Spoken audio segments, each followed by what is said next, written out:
गांधी गोड से एक युद्ध मूवी में महात्मा गांधी को बकरी का दूध पीते दिखाया गया है। क्या सच में गांधी जी बकरी का दूध पीते थे? गांधी गोड से एक युद्ध मूवी 26 जनवरी को इंडिया में रिलीज हुई है और इस मूवी में बताया गया है कि गांधी जी अपने आश्रम में थे। आश्रम में गोडसे जी ने पहले गांधी जी के सामने हाथ जोड़कर कहा, नमस्ते बापू। फिर झुककर प्रणाम किया और खड़े होकर गोडसे जी ने बापू के सीने में 3 गोलियां उतार दी और खुद को कानून के हवाले कर दिया। गोडसे जी को सेंट्रल जेल ले जाया गया और गांधी जी को हॉस्पिटल ले जाया गया। लेकिन कुछ समय बाद गोडसे जी को सेंट्रल जेल में पता चलता है कि गांधी जी गोलियों से बच गए। लेकिन हम सबको इतिहास के किताबों में पढ़ाया गया है कि नाथूराम गोडसे ने महात्मा गांधी को गोली मारकर उनकी हत्या कर दी थी। हाँ दोस्तों, इतिहास के किताबों में हम सबको सच पढ़ाया गया है और गांधी गोडसे एक युद्ध मूवी में भी सच बताया गया है।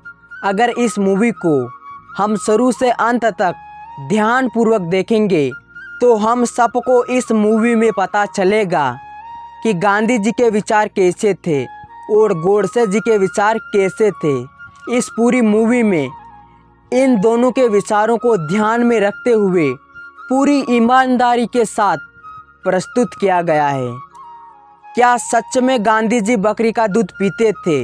हाँ, ये सच है कि गांधी जी बकरी का दूध पीते थे, परंतु क्यों बकरी का दूध पीते थे, इसके पीछे बहुत बड़ी कहानी है। बात असल तब की है जब प्रथम विश्व युद्ध समाप्त हो चुका था। गांधी जी शारीरिक रूप से कमज़ोर हो चुके थे। उनके शरीर में बवासीर नामक महामारी ने अलग ही तबाही मचा रखी थी। जब चीज़ें हालात से बाहर हो गई तो गांधी जी अपने बवासीर के ऑपरेशन के लिए बम्बई पहुँचे। वहाँ वो डॉक्टर दलाल से मिले। उनके बीच बवासीर से संबंधित बातें हुई। डॉक्टर दलाल ने साफ शब्दों में गांधी जी से कहा दिया कि जब तक आप दूध का सेवन नहीं करते तब तक मैं आपके स्वास्थ्य को ठीक नहीं कर सकता। लेकिन गांधी जी ने दूध पीने से मना कर दिया। उन्होंने डॉक्टर दलाल से कहा, मैंने शपथ ले रखी है कि मैं कभी भी गाय या भैंस के दूध का सेवन नहीं करूंगा। इस बात का स्पष्टीकरण देते हुए महात्मा गांधी ने कहा कि मुझे लगता है कि गाय और भैंस से दूध निकालने में बर्बरता की जाती है, क्योंकि उस समय एक प्रथा प्रचलित थी जिसे फूका कहते थे, जिसमें गाय और भैंस की योनि में हवा फूंकते थे जिससे वो ज़्यादा मात्रा में दूध दे। इसी कारण से गांधी जी ने दूध का सेवन करने से मना कर दिया था।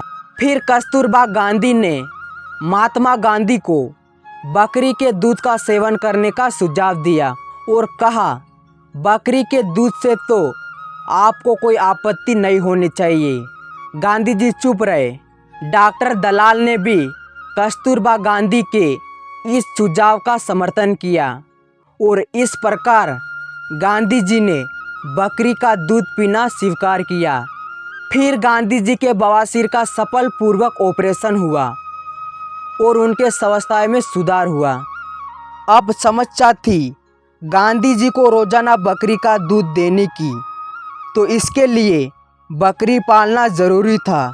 फिर गांधी जी के लिए बकरी लाई गई। गांधी जी की बकरी का नाम निर्मला था। गांधी जी जहाँ भी जाते थे निर्मला को साथ में ले जाते थे ताकि उनको हमेशा ताज़ा दूध मिलता रहे। 1931 ईस्वी में लंदन में हुए गोलमेज सम्मेलन में गांधी जी निर्मला को साथ में लेकर गए थे। यह भी माना जाता है कि महात्मा गांधी की बकरी को बादाम और काजू खाने को दिए जाते थे। गांधी जी की बकरी का खर्चा बहुत अधिक था। इसी खर्चे को लेकर सरोजिनी नायडू ने कहा था कि गांधी जी की बकरी देश के लिए बहुत महंगी पड़ रही है। यूं तो गांधी जी के पास 2 बकरियां थी, जिसमें एक का रंग काला और एक का रंग सफ़ेद था। महात्मा गांधी ने निर्मला को अपने साथ लगभग 7 वर्षों तक रखा। लोगों का एक सवाल ये भी उठकर आता है कि क्या गांधी जी बचपन से ही गाय, भैंस, बकरी का दूध नहीं पीते थे? नहीं, ऐसा बिल्कुल भी नहीं है। गांधी जी बचपन से ही गाय, भैंस, बकरी का दूध पीते थे, यहाँ तक कि वो मांस भी खाते थे। लेकिन बदलते समय के साथ उन्होंने खुद को बदला और अहिंसक बन गए, जिसके बाद उन्होंने जानवरों पर हिंसा करना छोड़ दिया और यहाँ तक कि गाय, भैंस, बकरी का दूध पीना और मांस खाना भी छोड़ दिया। लेकिन समय के साथ बवासीर के कारण उनको पुनः बकरी का दूध पीना शुरू करना पड़ा। बापूजी ने अपने देश भारत के लिए बहुत महान कार्य किया है। उनके कार्यों का वर्णन शब्दों में बयां नहीं किया जा सकता। लेकिन 30 जनवरी 1948 को नाथूराम गोडसे ने दिल्ली में बापू के सीने में 3 गोलियां उतारकर उनकी हत्या कर दी थी। बापू के हत्यारे नाथूराम गोडसे को 15 नवंबर 1949 में फांसी दी गई। गोडसे जी को अनबाला सेंट्रल जेल में अल सुबह फंदे पर लटकाया गया है।